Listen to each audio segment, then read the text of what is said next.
Mari kita tundukkan kepala. Ketika menyanyikan lagu ini, terasa begitu indah. Tapi kita tahu tidak semua keluarga Kristen baik-baik saja.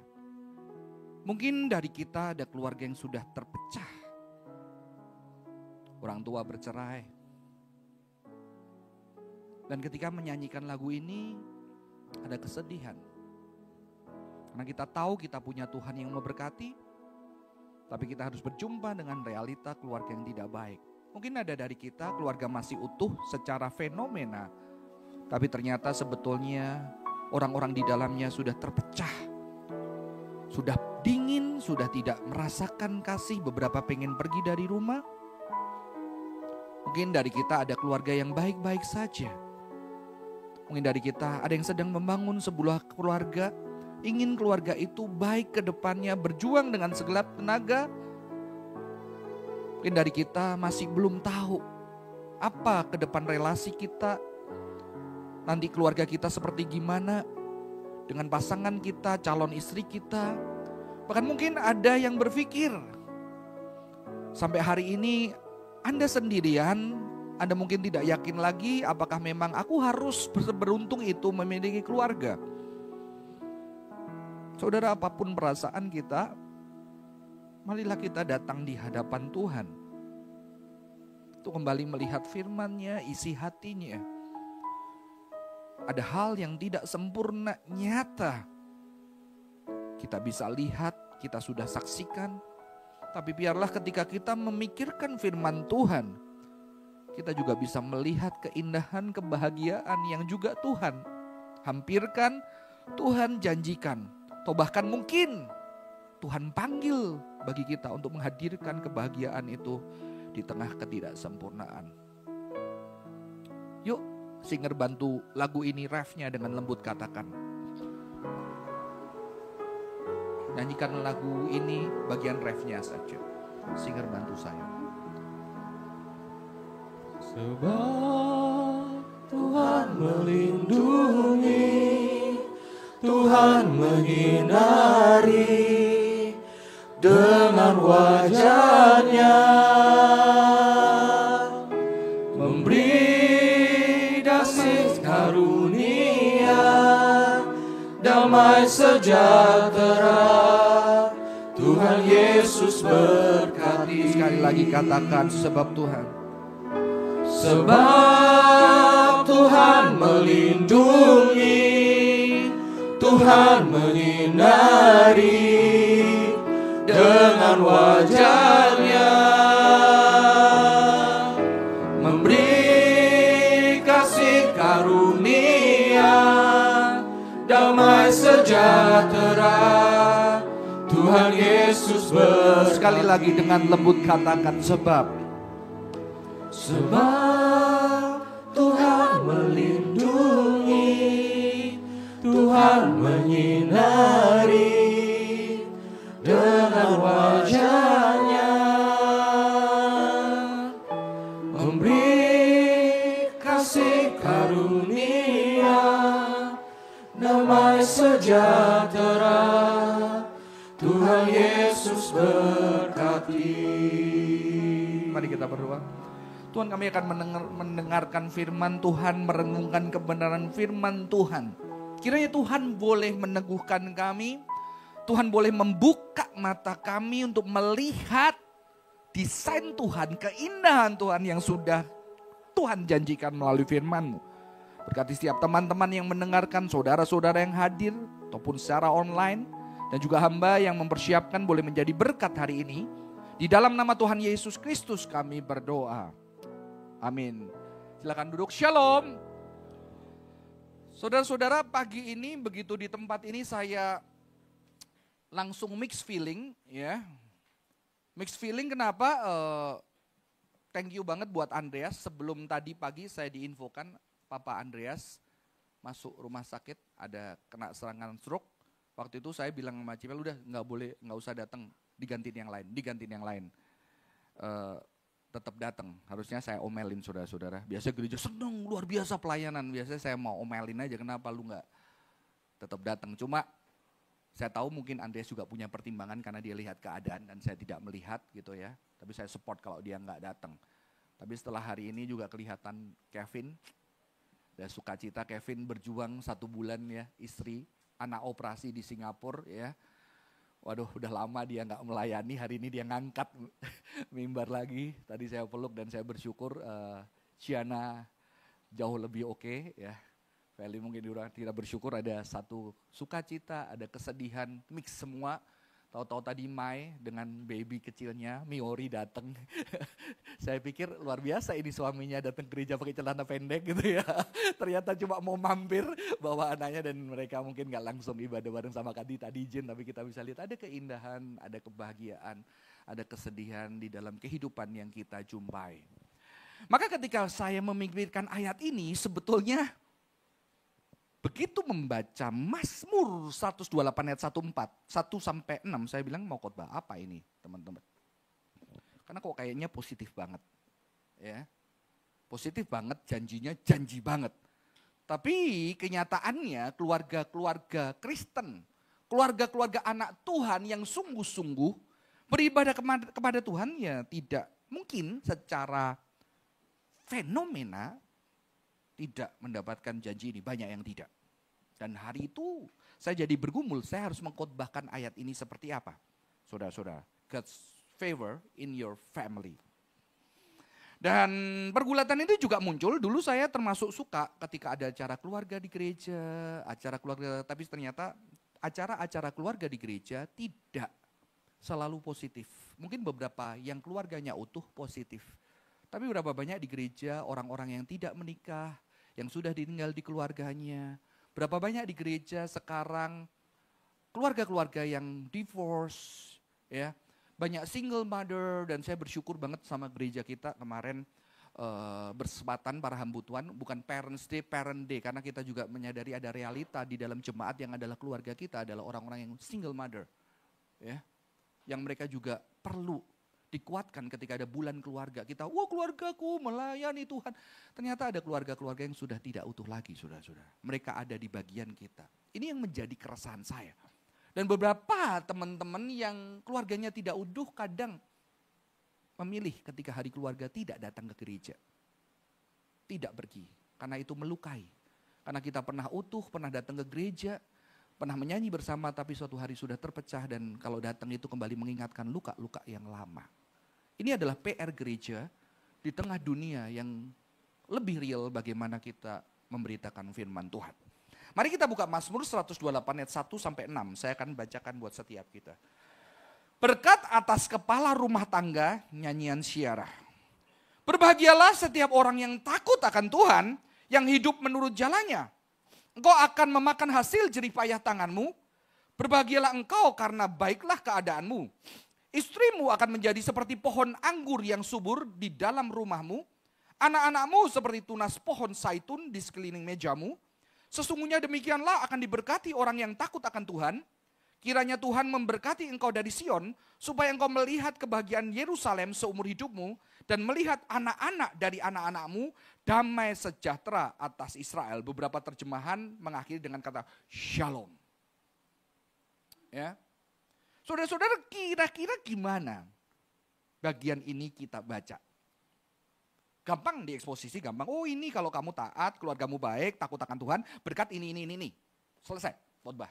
Tapi saya dilatih di Selolah Seminari nggak boleh khotbah hanya aplikasi. Khotbah harus diperjumpakan realitas yang sulit dari kehidupan manusia yang kadang ketika kita hadapkan dengan firman kayaknya firmannya nggak cocok. Kayaknya firmannya gagal. Itu saudara-saudara pergumulan saya. Beberapa tahun lalu saya belikan buku anak saya pertama. Jadi kalau anak saya pertama agak ngeyelan, jangan heran saudara-saudara, itu didikan bapaknya. Sekarang anak yang kedua sedang menyelesaikannya. Ya. Alpha Girls, ya. Walaupun yang kedua, aku kan bukan alpha, nggak apa-apa baca, ternyata seneng. Papa harus baca, saya harus baca. Saya belum baca, saya cuma lihat datarinya, saya bacakan. Dan ini yang paling mengena ya. Saya tidak perlu hanya menunggu pangeran berkuda, saya sudah punya kuda sendiri. Terima kasih saudara-saudara. Saudara-saudara, ini adalah salah bentuk protes sebetulnya. Karena di dalam dunia, sampai hari ini patriarchal society itu menguasai. Ya. Pria itu mendapatkan posisi yang lebih tinggi. Itu terstruktur saudara, mulai dari bahasa saya udah pernah jelaskan. Maaf, kalau wanita yang suka berganti pasang-pasangan dibilang negatif. Kalau wanita playboy, enak banget, playboy. Pria yang suka bermain. Kalau cewek, nggak enak kan? Iya kan? Negatif saudara-saudara. Tidak hanya itu, di film-film sebelumnya, sekarang sudah lumayan. Film-film sebelumnya, jagoannya udah menang, tahu-tahu ceweknya udah ada pisau, ada pistol. Gara-gara cewek, gara-gara cewek. Itu sebetulnya termasuk di dalam media bagaimana orang mempersepsikan wanita itu sebuah masalah dalam hidup. Ya. Di dalam bahasa juga, kalau pria ngomong keras nggak apa-apa, walaupun dimarahin. Tapi kalau wanita, makanya di dalam cultural wanita harus ngomongnya pelan-pelan kalau pria. Wah, ya. Tapi sekarang sudah berbalik ya. Ternyata pria yang mau maju, ternyata prianya nggak bisa apa-apa, ceweknya yang maju. Zaman sudah berubah, saudara-saudara ya. Zaman sudah berubah karena ada suara wanita. Dan kalau kita melihat Alkitab, banyak Alkitab luar biasa. Banyak wanita hebat. Kelahiran tokoh-tokoh hebat. Kelahiran Musa, kelahiran Yesus selalu ditandai dengan wanita-wanita pemberani. Musa ditandai dengan wanita yang berani menolak kekuasaan Firaun dan bohong mengatakan bahwa anaknya udah gak ada. Ditandai dengan Miriam yang berani menyembunyikan anaknya, taruhan nyawanya. Maria sebagai tokoh-tokoh wanita yang hebat. Alkitab saudara-saudara tidak pernah merendahkan. Karena pria dan wanita diciptakan menurut gambar dan rupa Allah. Ya, kalau berbeda perannya bukan secara sosial. Tapi sayangnya kan gereja bertumbuh di dalam patriarchal society, saudara-saudara. Maka kalau kita lihat ayat ini tadi, kalau ketemu sama anak-anak saya, langsung ditanya kenapa itu berkat semua cowok. Paham? Saya diundang sebuah penabisan, satu kependetaan. Saya ajak anak saya biasanya nggak datang karena bagi saya pendeta ditabisin nggak ditabisin pendeta gitu saudara-saudara. Bagi saya semua hamba Tuhan kalau memang sudah terpanggil gitu. Waktu datang anak saya lihat, dia heran, kenapa ini nggak ada perempuannya Pak? Perempuannya cuma bawa bunga nemenin suaminya. Dan dia berpikir kalau aku mau jadi hamba Tuhan, nasib saya di mana? Paham di sini? Kita juga harus belajar teman-teman, karena ini sudah mendarah daging kita lupa. Biasanya kalau rapat-rapat segala macam, urusan makanan langsung wanita. Kenapa? Padahal saya tahu di sini banyak pria-pria lidahnya canggih dan dahsyat. Maksudnya akurat kalau dia bilang enak. Ya. Kenapa harus wanita?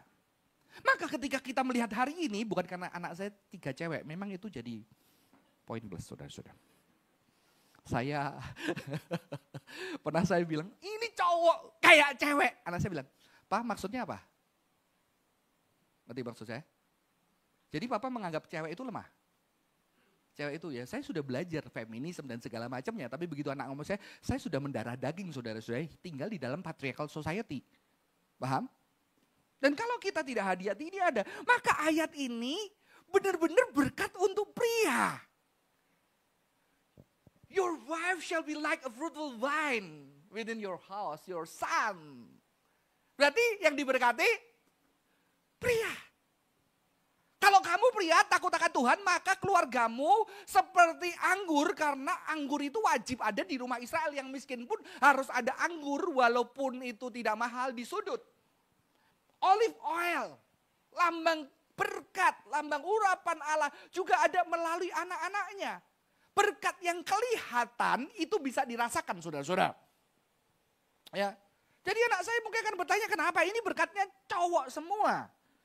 Jadi ayat ini permasalahannya adalah ini ayat bagi patriarchal society. Permasalahannya apakah Tuhan menyetujui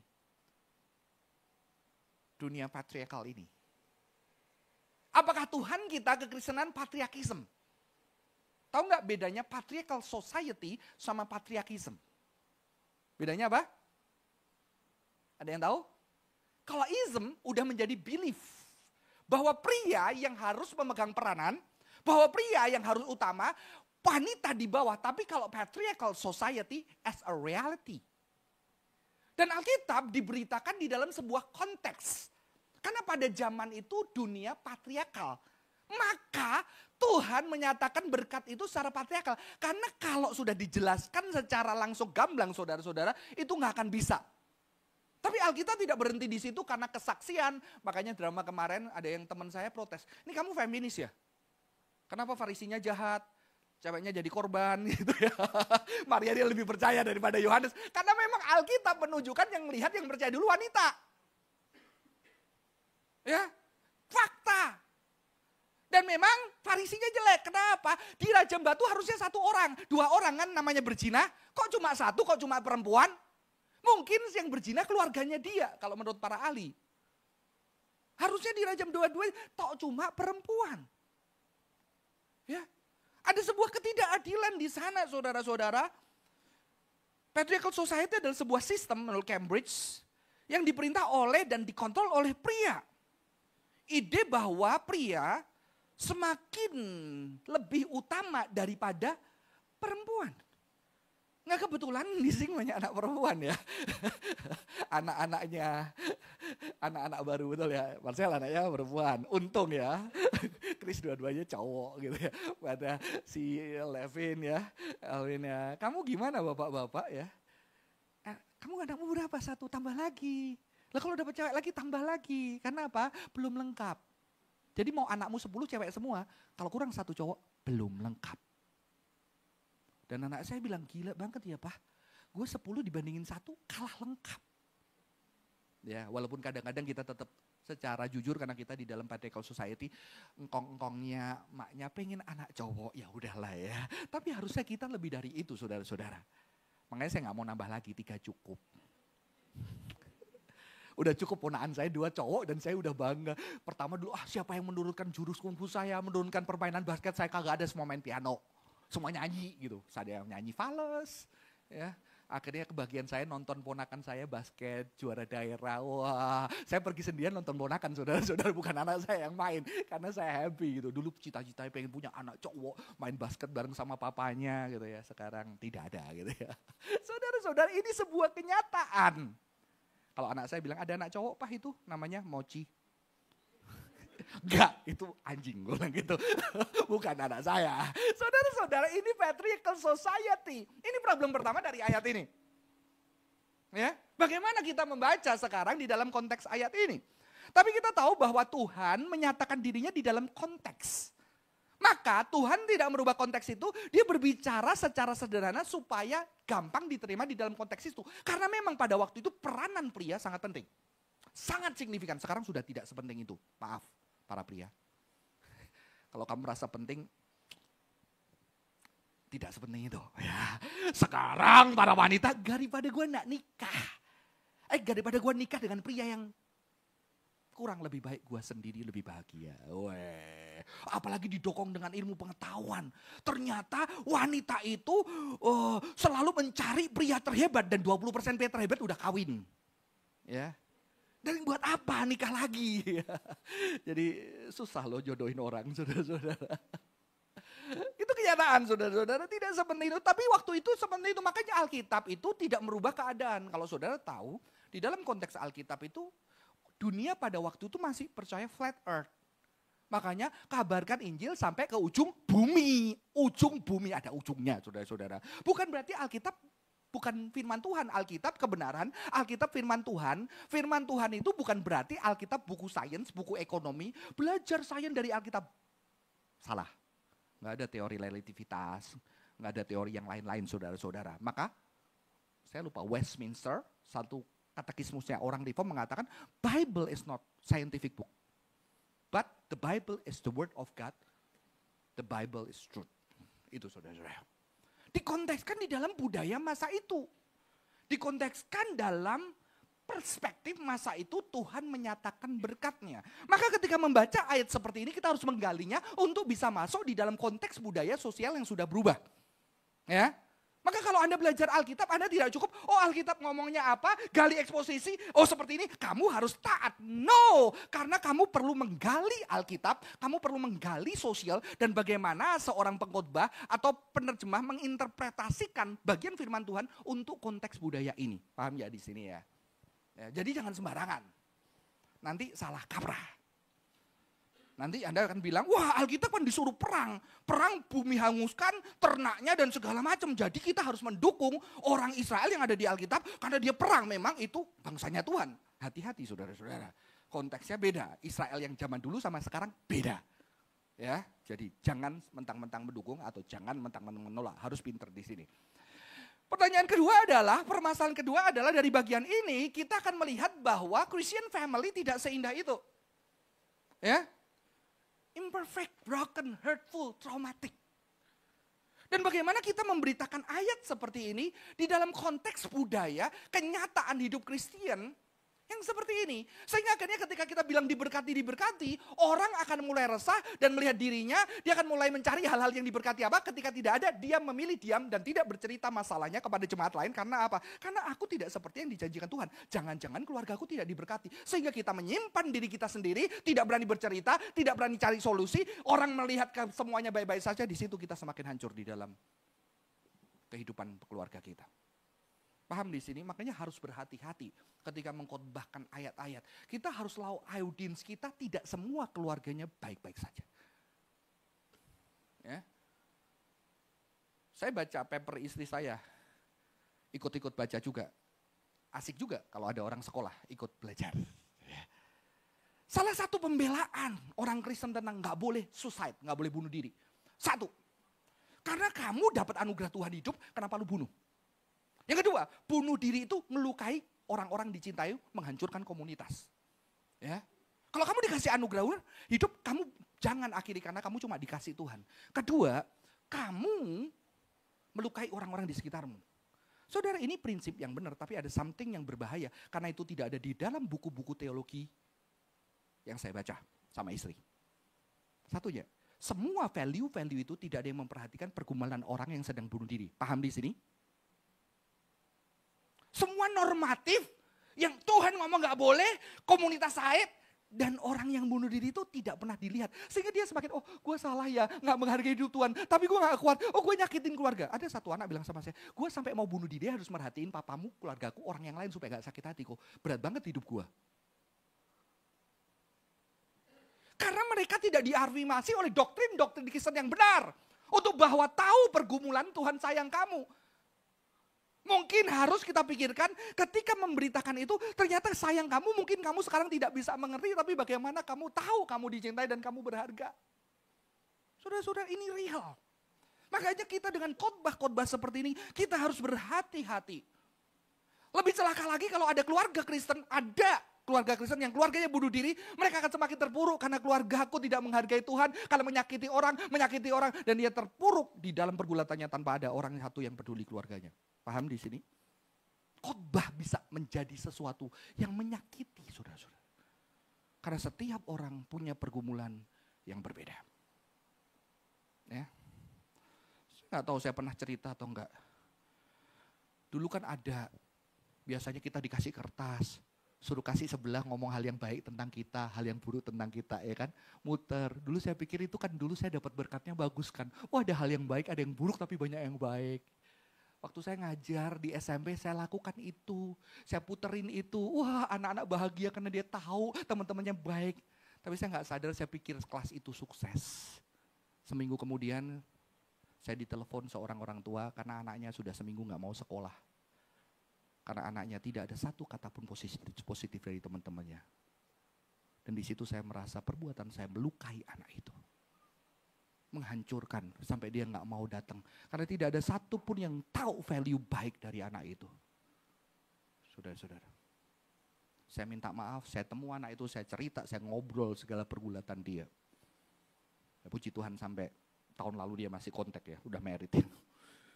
Saudara-saudara, that is. Ya kebenaran, ya firman. Tapi kita harus tahu ada struggle di sini. Saya bersyukur di STT, saya tempat belajar. Oke, berdoa jawaban, oke baca firman. Tapi ada orang yang sudah berjuang nggak bisa. Udah berdoa nggak bisa. Dia kecewa, ada kenyataan dia yang lu harus jawab. Nggak cuma lu harus percaya Tuhan, lu jangan nggak percaya, lu beriman, lu baca firman. That is not enough. Itu hanya normatif. Karena kita punya Tuhan yang nggak cuma ngomong kayak gitu, betul? Tuhan yang memberikan jawaban di dalam setiap pergulatan orang berbeda. Yang peduli, yang dengerin. Yang kadang-kadang diam dan tidak menjawab, sok tahu seperti banyak orang Kristen. Yang merasa paling rohani, yang paling benar dan tahu yang benar. Padahal kebenaran itu juga dihasilkan dari pemahaman perspektif dalam pengalaman hidup dia yang otentik secara pribadi. Karena setiap orang punya pengalaman hidup yang berbeda dan Tuhan bekerja secara berbeda. Saudara-saudara, ini pergumulan saya ketika mempersiapkan ayat ini. Tapi kita bisa lihat ini, ada seorang penafsir mengatakan, the action of one member can affect other members of a family. Jadi ternyata saudara-saudara, problemnya adalah, kalaupun ada pria yang baik, kalau suaminya kurang ajar, keluarganya baik gak? Kalau pria yang baik suaminya kurang ajar. Saudara, kalau istrinya akan ngerasain berkat-berkat Tuhan gak? Kalau di zaman itu saudara-saudara, bapak sangat berpengaruh, penghasilan semua, kepemimpinan diatur, semua dari bapaknya. Kata bapaknya baik, pengaruhnya gede. Tapi sekarang berbeda, betul? Bapaknya baik kayak apa, ternyata suaminya, istrinya problem. Keluarga itu gak harmonis, keluarga itu berantakan. Sekarang kita tahu konteks kita sudah berbeda. Anaknya gak baik, berantakan saudara-saudara. Kita mulai melihat ini tidak lagi bergantung kepada satu orang. Karena relasi family bukan cuma pria. Ada anak, ada istri, ada suami. Itu baru bilang family kecil saudara-saudara. Kadang familynya kecil oke, keluarga gedenya hancur.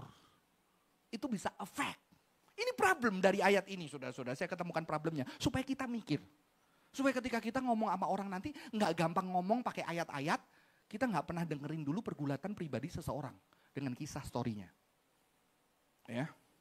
Karena Tuhan Yesus ketika mengurusi jiwa-jiwa selalu berbeda pendekatannya dan dia mau mendengar pergulatan orang. Oke ya. Maka ini menjadi sebuah kesulitan. Kalau dulu boleh berkat seorang pria, maka sekarang lebih kompleks. Makanya papa mama yang baik, yang cinta Tuhan, tahu-tahu anaknya salah pergaulan dan benar-benar hidup di jauh Tuhan itu mempengaruhi. Ketika itu berbaca dengan ayat ini apa saudara-saudara? Aku udah ngelakuin tapi anakku begini, kata janji firman Tuhan, dia semakin tidak bisa deal. Apakah benar firman Tuhan? Apakah gue bisa percaya firman Tuhan? Maka kita perlu menggali lebih dalam ayat-ayat seperti ini. Dan dikatakan ini, siapa yang takut akan Yahweh, yang mengikuti jalannya, ya, yang takut akan Yahweh akan diberkati, dia akan mengalami tadi. Kalau tadi sudah baca berkatnya semua pria, dia akan kerjaannya beres, istrinya kayak gini, anaknya kayak gini, dia bisa nikmati hidup, terakhir umur panjang, kayak dia punya cucu, dia bisa lihat cucunya. Itu benar-benar bahasa pria. Ya. Kalau di dalam patriarchal society kan, wah engkongnya bahagia punya cucu sesuai generasi namanya, punya keturunan. Karena ini memang diberitakan di dalam konteks itu. Apalagi ketika kita punya jemaat yang mengalami embodied trauma. The inability to process the traumatic event. Ini akan mempengaruhi dia. Ya. Ini akan mempengaruhi dia, kita punya trauma, kita punya keluarga, kita kepengaruh saudara-saudara. Keluarga Kristen ternyata mengalami ini. Di keluarga yang sebelumnya dia mengalami trauma. Ya. Kalau trauma bukan bicara salah benar. Paham ya maksudnya di sini? Trauma nggak bicara salah benar. Trauma kadang-kadang nggak salah tapi bisa nggak benar.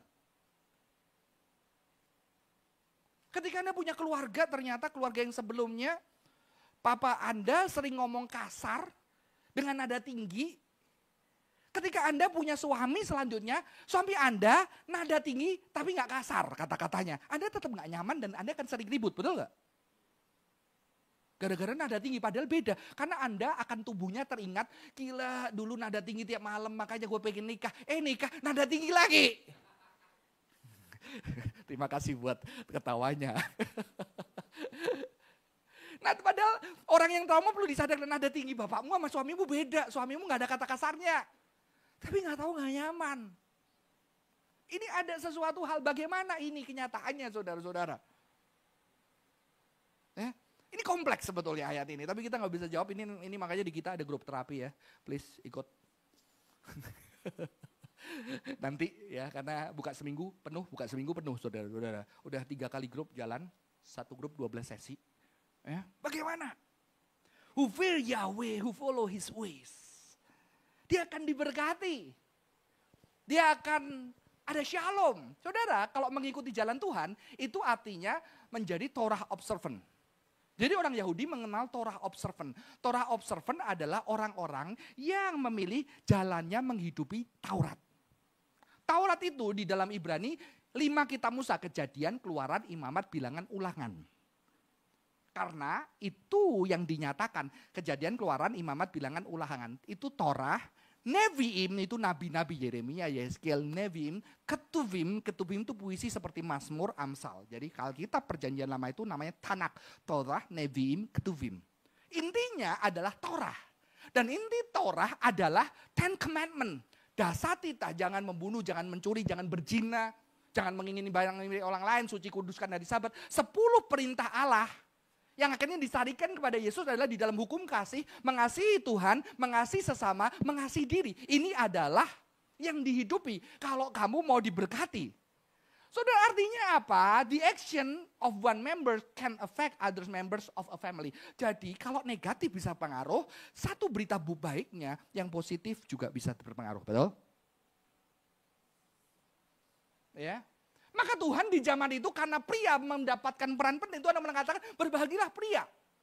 Saya yakin kalau Tuhan datang di zaman sekarang yang lebih kompleks, yang tidak hanya pria menentukan, karena banyak wanita-wanita di Asia ini yang berjuang, yang membuat keluarga bertahan dibandingkan pria. Tuhan akan berbicara beda. Tapi ini poinnya bahwa tindakan seseorang bisa berakibat baik buat keluarga. Betul? Dan di sini justru ada harapan saudara-saudara ketika keluarga Anda hancur. Ketika ada satu tindakan negatif, tapi juga ada satu tindakan positif dari Anda sebagai Torah observer, Anda bisa mendampaki keluarga Anda yang mungkin tidak sempurna. That's the point. Anda bisa berpengaruh terhadap keluarga Anda yang tidak oke. Sehingga di sini berita firman Tuhan bisa berbicara kepada keluarga yang oke, karena bersyukur setiap orang oke. Tapi juga bisa berbicara kepada keluarga yang sedang tidak oke, bahkan single parents yang divorce, ada yang hancur, tapi tetap ada pengharapan karena tindakan memelihara firman Tuhan akan bisa berdampak buat keluarganya. Amin. Sehingga ada pengharapan. Kalaupun tidak pada keluarga anak Anda yang Anda besarkan sebatang kara. Ada harapan. Ada berkat yang bisa dialami anak-anak Anda, anak dari anak-anak Anda. Ketika seseorang, tidak hanya pria, memilih jalan Tuhan. Saya nggak akan lama. Jadi apa yang harus kita bisa lakukan saudara-saudara? Maka engkau harus berjumpa dengan the living Torah. Yahudi saya udah cerita, Yahudi itu benar-benar firman itu melekat.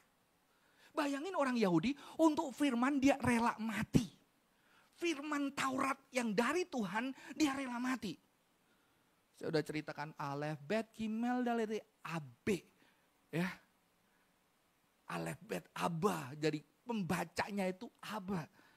Kalau dari kecil diajarin. Gimana mereka dengar firman itu senang. Maka orang mama-mama Yahudi suka bikin kue madu. Kalau anaknya hafal, nyanyi, langsung dikasih kue madu. Jadi ternyata baca Alkitab bukan threatening kayak gitu. Sudah baca belum? Sudah satu belum? Kamu sudah jauh dari Tuhan, kamu tidak taat. Menjadi sebuah kesukaan, sukacita, kenikmatan. Saya mungkin beberapa tahun lalu anak saya bilang, anak saya belajar, dia belajar bagaimana ya gue bisa berrelasi dengan baik. Saya kasih buku tentang parenting, tentang remaja bagaimana bisa berrelasi. Oh ternyata dia dapat bagus ya, anak nomor 2. Oh dia bilang di buku itu, bilang kamu tanya sama sahabatmu hal yang baik apa ada di dirimu. Hal yang baik apa, terus kamu ceritain 3 hal baik itu kepada kamu dan kamu ceritain kepada sahabatmu. Dia coba, hal baik apa? Kamu tahu nggak hal baik apa yang ada di dirimu yang aku tahu? Dia ceritain kepada temennya, terus temennya ceritain kepada dia. 3 hal yang baik. Lalu di rumah dia coba, siapa? Sebutkan hal 3 baik apa yang ada dari aku. Wah, saya harus sebutin. Terus sekarang, papa tahu nggak 3 hal baik apa yang dari papa? Waduh, saya mulai deg-degan ini. Untung nggak yang buruk, banyak yang buruk. Terus dia bilang, pertama, papa selalu bisa menjawab pertanyaanku. Bolehlah ya, karena bacaannya banyak. Kadang-kadang godain. Lihat, kamu suka baca atau nggak baca? Lihat, mama sama papa lebih pinter jawab mana. Papa, karena papa suka baca. Dengan gitu dia mikir. Tapi ternyata mamanya sekarang suka baca, jadi nggak ada alasan. Mamanya sekarang baca terus tiap hari, bacanya lebih banyak dari saya. Kapan lu ngobrol? Kalau dulu dia bilang, kapan kita ngobrol? Sekarang ini baca terus, pulang bawa buku, bawa laptop, sampai jam 12 kayak saya dulu. Saudara-saudara, ketika itu tangga 1. Yang kedua apa? Yang kedua ternyata papa kalau janji selalu ditepati. Karena apa? Karena saya waktu kecil janji nggak ditepatin, saudara-saudara. Bohong, nggak ditepatin. Sejak itu saya jadi orang tua ya, karena luka ya. Aku akan selalu tepati anak janji walaupun terlambat. Tanya anak, semua janji saya tepatin. Ya, itu karena luka bisa menghasilkan yang baik. Ya. Yang ketiga saya kaget, saudara-saudara. Yang ketiga, papa pendeta tapi nggak baca, maksa aku baca Alkitab. Terakhir mereka marah. Papa kenapa nggak paksa aku baca Alkitab? Sekarang aku udah punya pengetahuan akan Alkitab. Papa sih. Ya ampun, tapi saya pikir daripada dia marah-marah dan benci Alkitab, lebih baik dia marahin saya gara-gara dia gak disuruh baca Alkitab, saudara-saudara. Saya agak ekstrim, jangan dicontoh. Karena saya ketemu, maaf, anak-anak, pelayan-pelayan di gereja, kok lu nasihatin gua ya, kenapa Fisya gak boleh? Gak usah bawa ayat, karena gua di sekolah ayat, bapak gua ayat, di pendeta ayat. Lu bawa ilmu pengetahuan sains, baru gua mau denger. Sejak itu saya berhati-hati memaksakan Alkitab. Sehingga ada satu teman kita tanya, mungkin saya berbeda sama Koko. Bagus ya. Kan saya pengen anak tahu Alkitab. Karena sebentar lagi mereka akan keluar, mereka gak akan kenal Tuhan. Mereka gak tahu hidup di luar negeri kayak gimana. Maka saya terus pengen supaya mereka cinta Alkitab. Bedanya apa sama saya? Sama. Saya juga kayak gitu. Tapi saya nggak pakai orang Kristen, ini anjing ya, lu pupuk pakai ini, pang, pang, pang. Takut nggak sama Alkitab? Nyaman nggak sama Alkitab? Trauma. Makanya saya ajarin orang tua, buat pengalaman membaca Alkitab bersama mereka, mereka indah banget. Mereka seneng banget. Saya udah cerita beberapa tahun lalu, susah membuat pengalaman indah membaca Alkitab, tau nggak? Capek. Tanya istri saya, dulu saya pengen menceritakan perumpamaan domba yang hilang. Oh kalau domba hilang nakalnya kayak gimana? Wow ayo coba 3 domba nakal. Yang satu lompat-lompat di ranjang, yang satu berantakin di kursi, yang satu apa. Kalau domba nakal bisa jatuh, saya angkat 1. Kamu masuk ke jurang, saya lempar. 1, 2, mereka gitu habis gitu. Tapi Tuhan sayang, Tuhan ayo dombanya yang keras, Tuhannya gak, gembalanya gak lihat. Mbe. Saya peluk 1, Tuhan sayang karena gak mau kehilangan, tak peluk, tak cium 1. Minta baca Alkitab tiap hari, saya yang encok saudara-saudara. Buat itu pengalaman indah. Sehingga mereka gak lupa. Kalau ingat cerita itu aku digendong papaku. Kalau papaku gak ada aku ingat setiap cerita itu. Kesalahan kekristenan adalah kekuatannya dari Protestan. Ketika nggak ada Alkitab, banyak penyesatan. Alkitab menjadi fundamental bagi spiritualitas dia. Akhirnya Alkitab dijunjung tinggi, yang salah menjadi biblisisme. Bagaimana Alkitab itu bisa dirasain? Saya ketemu anak-anak pendeta, kalau dengar kata pelayanan, diobrak-abrik itu sekolah Kristen. Karena pelayanan yang membuat papanya pergi. Buat pengalaman. Kemarin ada bapak-bapak biasa gitu kan habis khotbah diajak ketemu ibu-ibu karena bapaknya kurang rohani. Ya. Anak itu kan bener ya Pak ya, anak itu kan selalu mencontoh orang tuanya ya. Modus ini ibunya, suruh ngomongin suaminya, langsung wajahnya suaminya bete gitu kan. Supaya anak saya itu bilang, aku gak mau baca Alkitab, gak mau doa. Karena papaku gak doa, gak baca Alkitab. Kan kamu bisa lihat mama, gak lihat papa. Ya pan pak, harusnya kan benar-benar dijadiin contoh. Wah udah wajahnya suaminya gak enak ini. Ini saya dibawa-bawa untuk pertikaian keluarga. Jangan ya, menjebak suaminya. Padahal suaminya saya juga kenal. Saya bilang kadang saya ada kalanya bolong. Saya bilang gitu. Terus suaminya wajahnya cerah. Oh. Karena saya tidak dilatih orang tua saya baca Alkitab tiap hari. Kadang ada kalanya capek saya bolong. Tapi dulu waktu di Kristen saya merasa berdosa terus ada bolongnya. Tapi ada anak yang rajin terus merasa paling suci karena dia gak pernah bolong. Padahal cuma baca Alkitab, hidupin Alkitab. Makanya pendeta Yakobus sahabat bilang, lu pernah gak satu ayat sebulan hidupi dan lu bergamulin ayat itu. Satu ayat aja sebulan. Bukan berhenti dibaca Alkitab, anugerah. Alkitab itu anugerah. Tapi waktu Yesus juga belum dicetak. Gak bisa dibaca tiap hari. Cetaknya tahun 1400. Jadi bagaimana orang gereja mula-mula menghidupi firman? Dengan berdoa, dengan merenungkan firman. Menghidupkan dan menyuarakan, menubuhkannya setiap hari. Maka saya bilang sekarang kepada orang-orang tua yang maksa anaknya baca Alkitab tiap hari. Jangan tanya, jangan checklist. Ibu dia bilang, iya bapaknya laporan. Katanya, iya ini loh. Istri saya bilang, nak kamu udah baca Alkitab belum? Udah doa belum? Udah. Mana tahu dia anaknya bohong, anaknya udah di luar negeri, kata suaminya, wah bener juga ya gitu kan. Saya bilang sama mereka supaya berdamai, udah bu, kalau pas baca Alkitab jangan ditanya, udah baca belum, sudah berdoa belum, lupa gak, ingat Tuhan gak. Tanya, tadi baca apa? Atau ibu cerita, tadi mama baca ini teringat kamu gini, kamu teringat apa? Di situ jadi perbincangan tentang Alkitab. Paham? Di situ jadi perbincangan yang enak. Tadi mama baca ini, mama padahal khawatir loh. Khawatir kamu di sana pergaulan, tapi baca ini, mama gak boleh khawatir, mama ingat kamu. Udah. Please. Jangan jadi checklist kayak, kamu sama karyawanmu udah absen belum? Udah kerja ini belum? Ya, please saudara-saudara, perubahan. Disitulah yang saya membuat, saya tidak pernah tanya istri saya, gimana ngajarin saya anak baca? Kamu baca ya? Kok gak baca? Kok main terus? Kok gak baca? No. Dia lihat aja tiap hari saya baca, kemana saya bawa baca, terus dia tanya kenapa sih papa suka baca? Iya dapat ini saya cerita, oh gitu ya. Terus saya ajak dia ke Big Bad Wolf, oke. Pak mau beli buku? Ya udah pilih, budgetmu segini, wow bahagia, Pak mau semuanya. Oke lihat belakangnya, depannya, buku ini ngomong apa? Ini ngomong ini pak, yang itu ngomong apa? Kamu cuma bisa beli 3, pilih yang mana? Oh ini, kayaknya ini deh pak, kenapa mau itu? Karena ini. Dia udah belajar saudara-saudara. Nanti kalau ada Big Bad Wolf dia selalu senyum, masih ingat ya kita di Big Bad Wolf sampai jam 1 pagi pak. Waduh si itu ngiler di trolinya. That's a really beautiful experience. Mana ngomong sama Fanny, kalau latihan pelayanan ajak anaknya di gereja. Main sama koko-koko yang gak jelas itu kan ada satu dia gak jelas. Ketawa-ketawa sehingga dia punya memori pelayanan itu indah. Pelayanan tidak ngambil waktu papa mamanya. Dia disertakan di sana saudara-saudara. Kadang-kadang retret tanya Cimel saya harus ambil, sorry. Kadang-kadang saya retret ajak anak istri, saya bilang saya gak boleh bayarin kan, gak sopan retret diundang pembicara doang, satu kamar ngajak anak istri, biasanya saya bayar lebih, maaf kadang-kadang saya pulang gak bawa uang.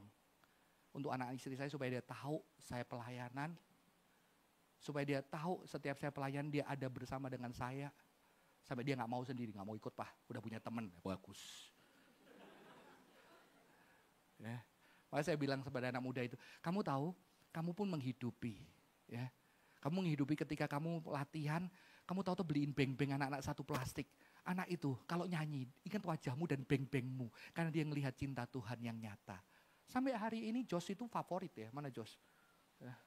Karena tahu-tahu anak-anak sekolah minggu ikut sama dia dibeliin tiket kereta gantung. Waduh, papanya aja pelit kali ya. Oh, naik kereta. Langsung pulang, Pak kok Jos itu baik banget ya Pak. Dia lihat langsung dengan mata orang yang berkorban kerja mau buat anak-anak. Dia akan suatu hari aku juga mau.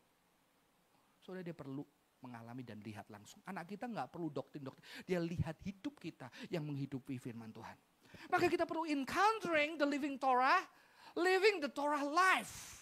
Menghidupi kehidupan yang sesuai dengan Torah. Menghidupi, berjumpa, menghidupi, menubuhkannya di dalam seharian kita. Sehingga sekalipun keluarga kita berantakan, sehingga sekalipun keluarga kita bercerai, papa mama kita terpisah, anak-anak yang benar-benar jauh dari Tuhan. Tapi ketika satu orang saja menghidupi kebenaran, kasih kepada Tuhan, kasih kepada sesama, kasih kepada diri itu akan bisa berdampak kalau menurut janji Tuhan. Karena apa saudara-saudara? Karena Andalah berkatnya. Paham di sini?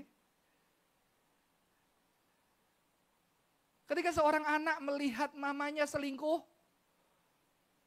kecewa, hancur. Tapi dilihat papanya yang kembali menerima mamanya dengan cinta dari Tuhan. Ada kehancuran. Tapi dia juga lihat kasih yang begitu besar dari papanya yang bisa menerima kembali orang tua yang nyata. Firman yang dilihat dengan mata kembali sendiri. Sehingga bohong anak itu tidak bisa melihat anugerah Tuhan. Karena dia lihat berkat. Ketika seseorang melakukan firman, ketika seseorang mengampuni, ketika seseorang menerima, ketika orang tetap mengasihi, itu adalah berkat. Amin. Berkat bagi keluarga itu.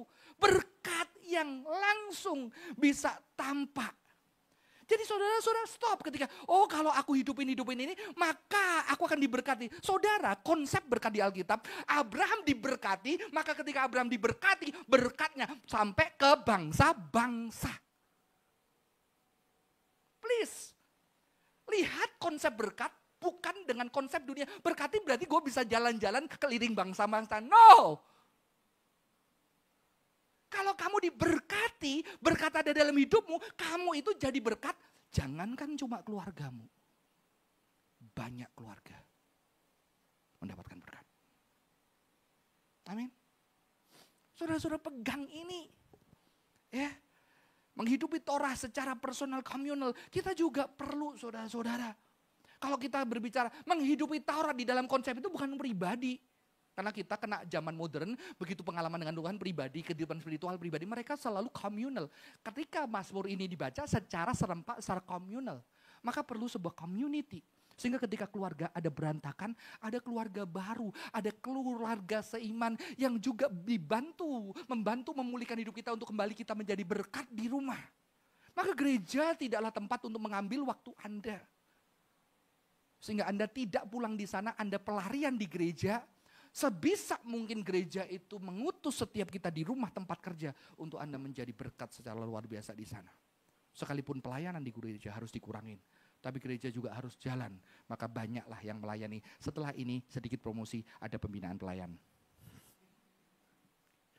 Saudara-saudara, kamu adalah God's favor. Torah observant adalah God's favor. Nggak berzina. Ketika kamu nggak berzina, kamu berkat Papa yang jadi berkat. Ketika kamu gak nginginin orang lain, kamu jadi berkat. Ketika kamu worshiping God dengan segenap hatimu, kamu jadi berkat.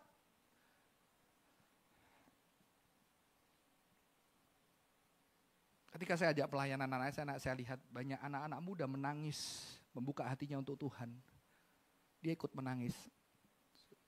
Aku kalau lihat Papa nangis, aku ikut nangis. Dia bersama-sama dengan saya. Menangis. Melihat Tuhan bekerja dalam hidup. Saudara-saudara, ketika saya sarikan dari semua ayat itu, ketika berkat itu ada, maka ada enjoy, kamu bisa menikmati. Menikmati hasil jerih lelahmu. Pria, wanita, kalau zaman dulu pria, sekarang pria, wanita, anak. Ketika kamu bertanggung jawab atas hidupmu, mungkin keluargamu gak oke, papamu banyak utang. Yang membuat kamu akhirnya tidak mau berhutang. Yang akhirnya kamu harus menanggung hutang-hutang orang tuamu. Tapi ternyata kamu ketika memilih jalan yang lebih benar, kamu tidak berhutang, kamu tidak nginginin barang orang lain, kamu cukupkan dengan yang ada, kamu bisa menikmati, betul? Dan ternyata tidak hanya menikmati, kamu bisa Tuhan pakai untuk bantuin melunasin hutang orang tuamu dan anakmu tidak mengalami seperti pengalamanmu. Kamu adalah berkat ketika menjalani firman Tuhan. Amin. Sekalipun ada satu keluarga yang berantakan. Oke, yang kedua, fruitful. Fruitful itu kembali tadi digambarkan anak keluarganya seperti minyak zaitun dan anggur. Berarti sesuatu yang bisa ditaste, bisa dirasai nyata.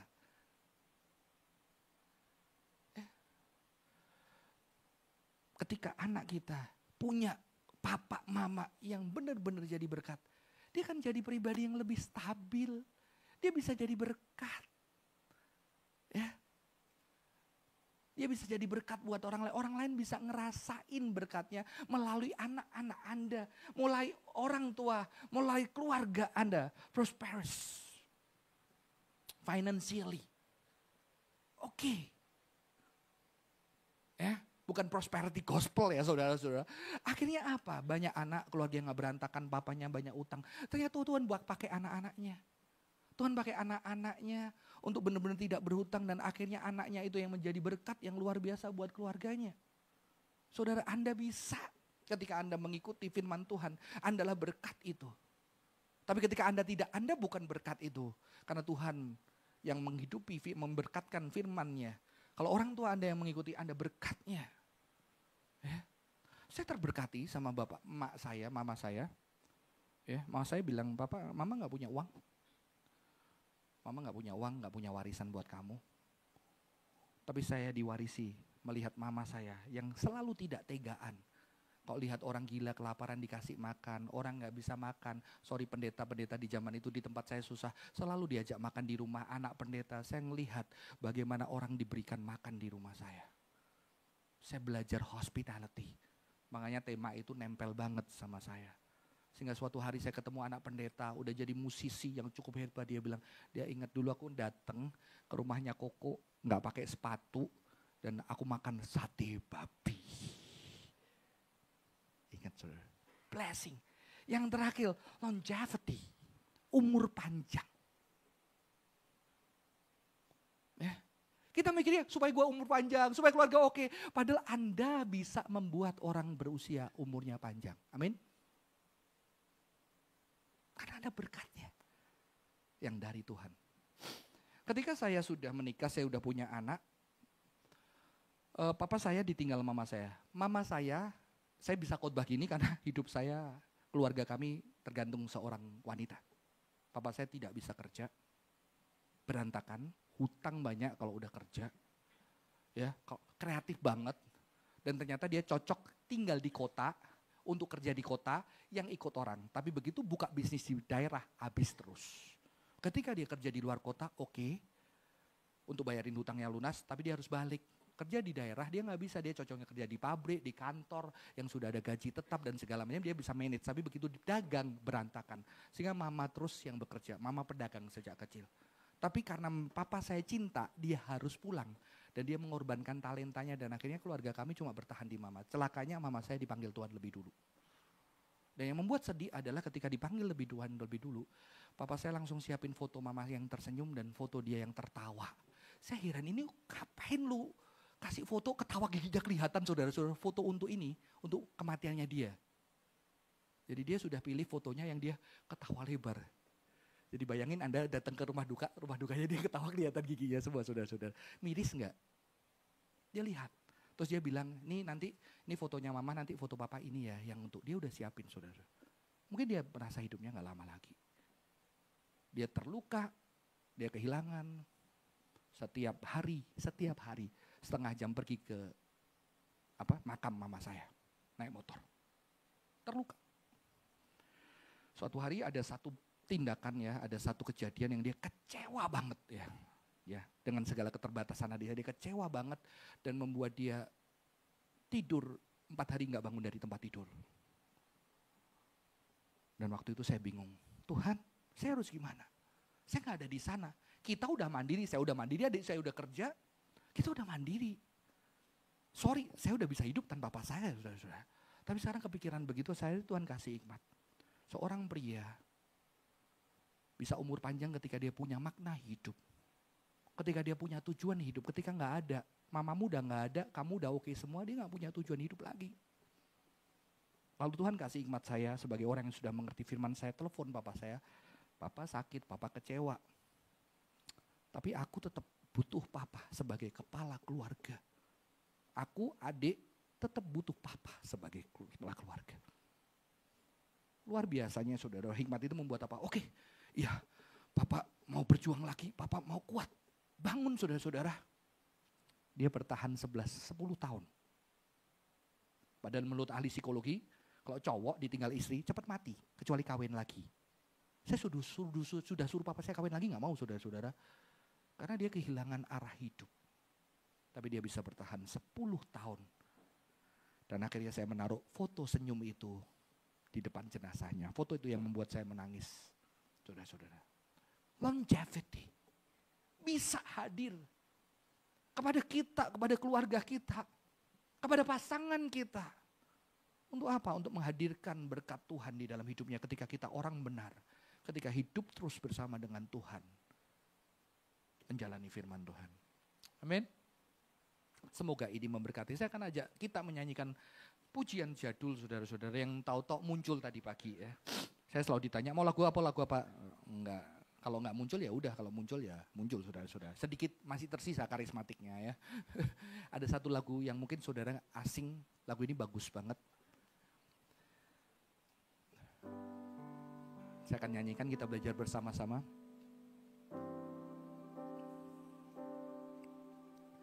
Jadikan ku berkat-Mu Tuhan,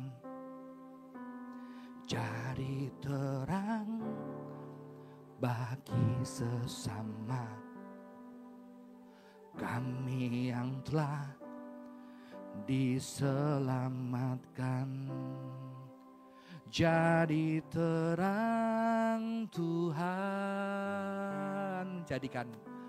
jadikan ku berkat-Mu Tuhan, jadi terang bagi sesama kami yang telah diselamatkan. Jadi terang Tuhan, bagaikan pelita yang menyala di tengah kegelapan, yang hidup bercahaya di depan semua orang, bagaikan pelita yang menyala di tengah kegelapan, yang hidup bercahaya di depan semua orang, agar mereka lihat dan memuliakan Allah Bapa di surga. Yuk kita bangkit berdiri. Yuk kita belajar, gak minta berkat Tuhan, tapi Tuhan jadikan aku berkat buat istriku, buat suamiku, buat mertuaku, buat anakku, buat orang-orang yang bekerja di sekelilingku, pembantu, satpam, cleaning service, karyawan-karyawanku, mertuaku, bahkan kita yang belum menikah berdoa buat keluarga pasanganku jadi berkat. Bukan milih, kami diberkati. Biarlah nanti kalau aku menikah aku bisa jadi berkat. Saudara boleh juga pikirkan satu wajah yang kau 1 minggu ini pengen jadi berkat buat orang itu. Siapa itu? 1-2 wajah. Sambil taruh tangan kita di dada, biarlah kita menjadi berkat Tuhan. Kita pujikan lagu ini. Jadikanku berkat-Mu Tuhan.